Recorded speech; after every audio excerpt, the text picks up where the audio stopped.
My name is Durrance, and I'm running for Congress in Texas District 26. Thank you. I came up here to talk to you people because I agree with what Will says. This is not a subject that is about left or right or conservative or liberal or even Democrat or Republican. This is an issue about the health, welfare, and safety of people versus a corporate profit. And then, in my opinion, that is not a choice.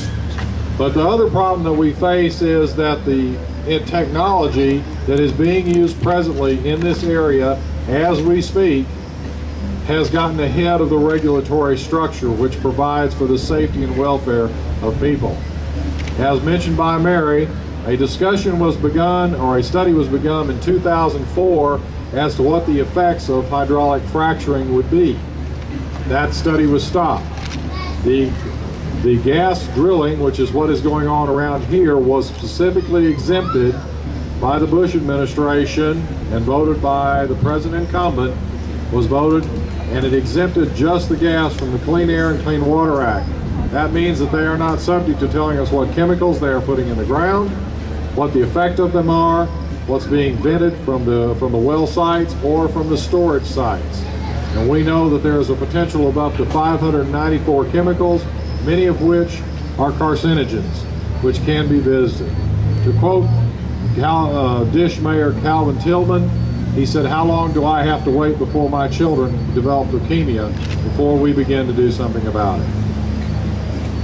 The present problem we have is there are people in what they call leadership now who simply fundamentally do not understand. The president incumbent says that this is a states' rights issue. It is not. Air and water migrate over state lines. They are within the purview of the Environmental Protection Agency, an agency which has been continually gutted and denied the necessary funding which it needs to protect people. And now we're seeing the result of that. As a result, there has been over 13,000 wells sunk in this four-county area over the last 4 or 5 years. There is presently on tap another 4,800 to be drilled. This is an ongoing problem.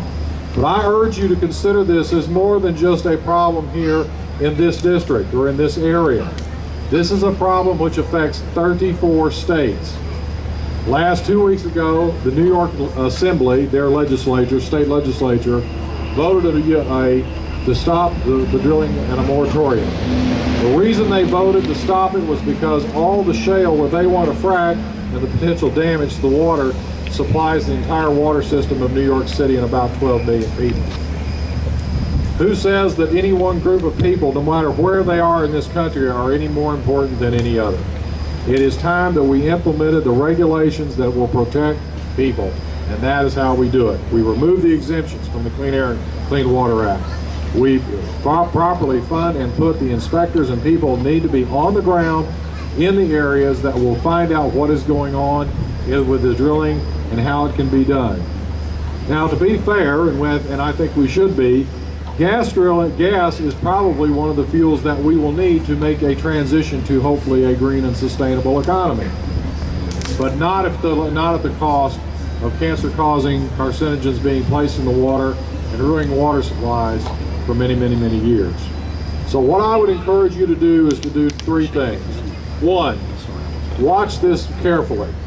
There was an article in the newspaper of the local paper here this morning about facts and issues. And so educate yourself. It is important to follow these.